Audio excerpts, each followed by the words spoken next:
Airlines bound for Pittsburgh.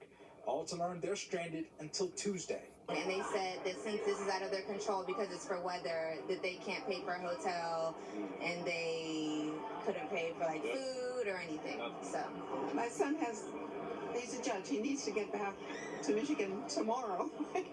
And this is not looking like that's going to happen. Looks like for the judge and his mom, Judy, the only way to Michigan is by car. But even that plan is on hold since the baggage belt never delivered. We can't even get the bag. They told us the bag's not here. American Airlines has been unbelievable. Airport woes extending from Boston as far as Orlando, where passengers bound from New York stuck on standby. Safe to say most passengers up the East Coast are like Sanford and his son. He's been toughing it out, but I think he's just showing how we all feel at this point. You know, no control, and you want to get somewhere, but you can't get yourself there. So. Now, at last check, that ground stop has been extended to 11 p.m. with a 30 to 60% chance of being extended even longer. So just a word of advice, if you do have a flight within the next couple of days, you may want to keep your eyes on the airline's website. At LGA, Kendall Green, Fox 5 News.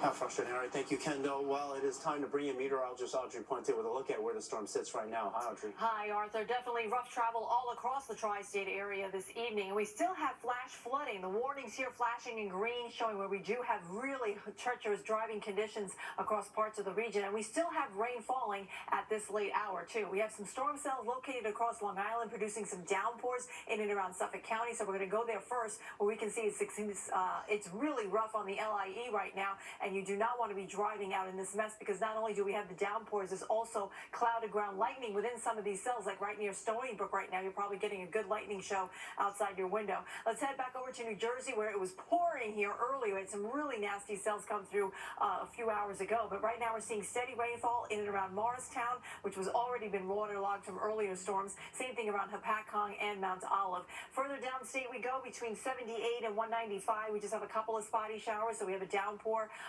right around just south of Marlborough, one around Atlantic Highlands too, and up toward the north we go into Connecticut, where they really were slammed earlier. This is where we've seen the most dangerous and treacherous flooding in parts of Fairfield County, heading eastward too. And up in the Hudson Valley, you're faring better than most because you have just light showers running in areas around Rockland County as well as over towards Westchester County. We still have this one line that's kind of blossoming over northern New Jersey. We have a couple of cells coming out of Philadelphia too. So New Jersey's going to probably see more in the way of rainfall as we go into the next, let's say, hour or two. As I mentioned, Connecticut was really the bullseye here. We saw several inches across this part of the state, almost 3 inches over towards White Plains, and it was pretty significant across most of the region, which is why we saw a lot of the flash flooding that you saw in some of those images earlier. Things should quiet down after midnight. Tomorrow we'll start out with a mix of sun and clouds, but we are expecting more showers and storms tomorrow afternoon. I'll time those out for you coming up. Arthur? All right, thank you, Audrey. Well, the Democratic National Convention in Chicago